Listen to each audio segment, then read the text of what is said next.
अस्सलाम वालेकुम students, I am Mohammad Ibrahim on a platform of dimensional physics. Students, आज हम डिस्कस करेंगे Laue equation and derivation of Bragg's law from Laue equations. ठीक है जी, तो टॉपिक है जी लॉवे इक्वेशन और Laue derivation of amplitude of scattered wave. So student, Lorentz diffraction equation or condition are the more general form of diffraction condition, but Bragg's equation is a special case of diffraction.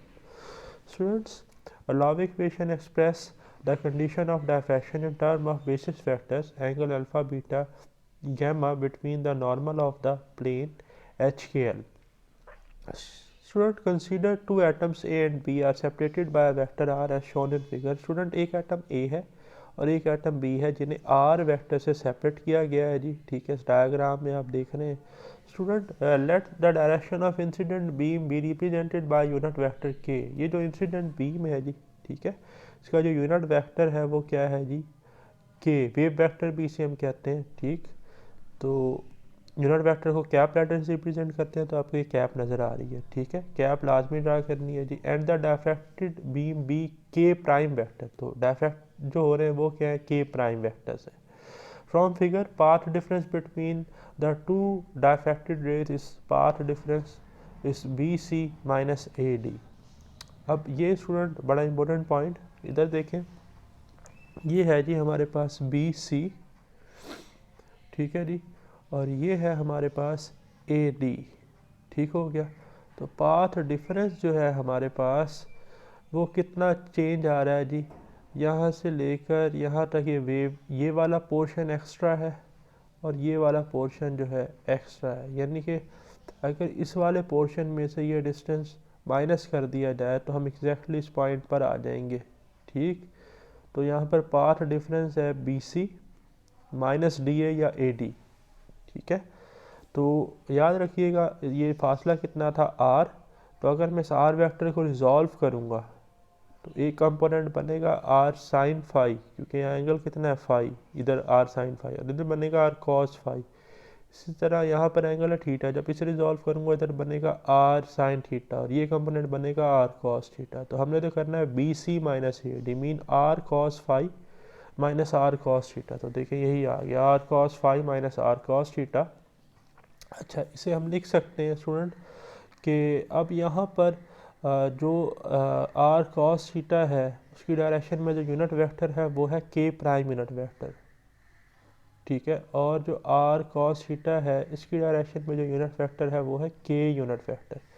तो हम इसको लिख सकते हैं R dot के prime unit vector. कैसे लिख सकते हैं, देखिए ना, डॉट प्रोडक्ट का फार्मूला होता है A dot B is equal to A B cos theta. मैं इधर लिख भी देता हूँ, A dot B is equal to A B cos theta.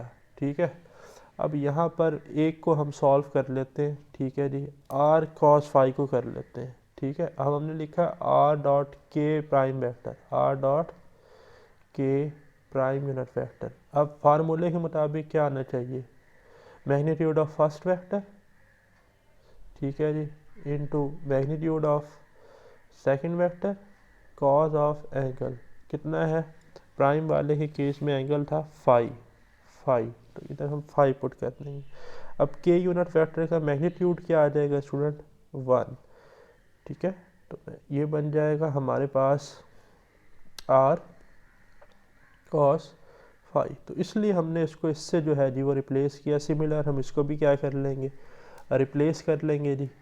ठीक है, तो यहाँ से हमारे पास आर कॉमन आ जाएगा, आर डॉट के प्राइम यूनिट वेक्टर माइनस के यूनिट वेक्टर। तो अब इनके दरमियान जो डिफरेंस है, ये जो डिफरेंस है ये डेल्टा के बराबर है। किसके बराबर है, डेल्टा के। तो K prime unit vector minus K vector is equal to delta K, where delta K is the scattering vector and we know that the phase difference is equal to 2 pi over lambda into path difference. ये बड़ा important point, phase difference student क्या होता है, angle with direction 2 pi over lambda into path difference.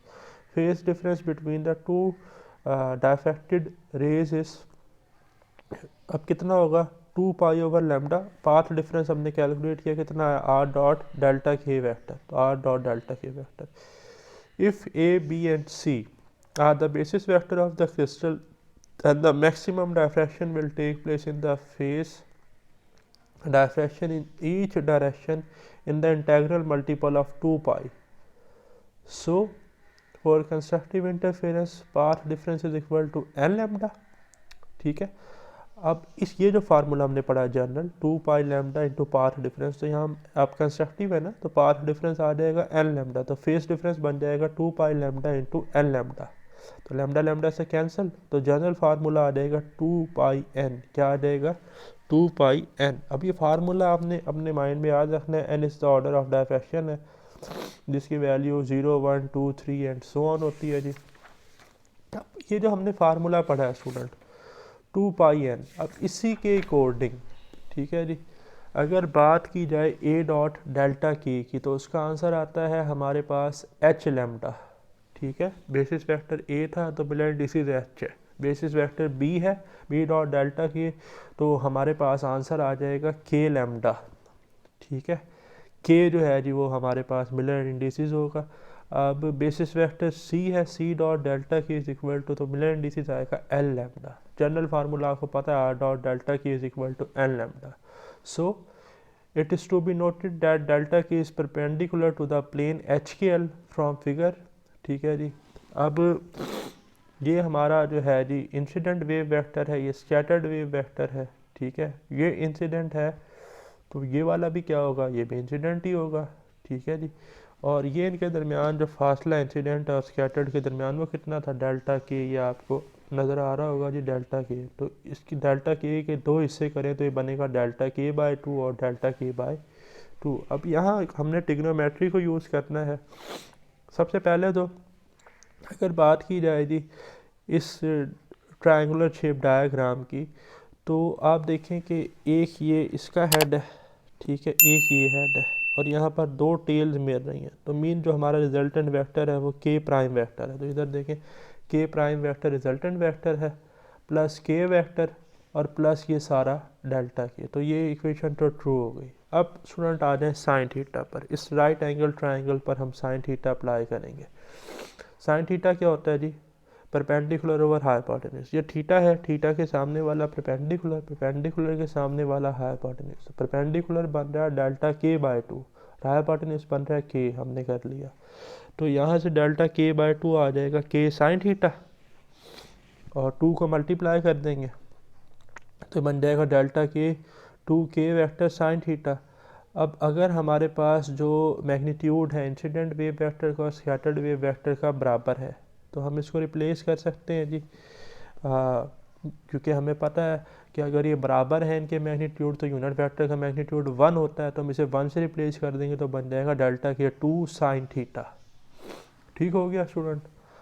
अब आप आ जाए student in equations पर, ए dot delta के किसके बराबर था एच लैम्डा के, तो देखें ए डॉट डेल्टा के, अब इसको स्केलर प्रोडक्ट से ओपन करें, A dot B is equal to A B cos theta आता है ना, तो इधर देखें ए डॉट डेल्टा के की जगह ए डेल्टा के, और एंगल हमने जो पढ़ा है प्लेन में वो क्या था अल्फा बीटा गैमा थे, तो ए के लिए अल्फा आ जाएगा, तो कॉस थीटा नहीं आएगा कॉस अल्फा आएगा। किसके बराबर था एच लैम्डा के, तो आ गया H lambda. Similarly B dot delta K आएगा जी B delta K cos beta is equal to K lambda. Similarly C dot delta K is equal to C delta K cos K gamma is equal to L lambda. अब हमने करना क्या है, जो हमने value calculate की है ना डेल्टा के की, ठीक है जी, वेव वेक्टर के दरमियान जो डिफरेंस था स्कैटर्ड वेव वेक्टर, तो वो कितना था 2 साइन थीटा, तो हम ये पुट करेंगे इसमें। ये जहाँ जहाँ पर स्टूडेंट डेल्टा की आपको नज़र आ रहा है यहाँ पर हमने ये वैल्यू पुट कर देनी है 2 साइन थीटा, तो ए डॉट डेल्टा की जो बनेगा वो बनेगा 2a sine theta cos alpha is equal to H lambda. B dot delta K is equal to 2b sine theta cos beta K lambda. C dot delta K is equal to 2c sine theta cos gamma L lambda. So these equations are called Laue equations. These are the Laue diffraction conditions. इन्हें हम equations भी कहते हैं, Laue diffraction condition भी कहते हैं। और इसी टॉपिक के साथ है जी determination of Bragg's law from Laue equation. ठीक है जी, कि हम ब्रैग्स लॉ जो है वो कैसे कैलकुलेट करते हैं Laue इक्वेशन से।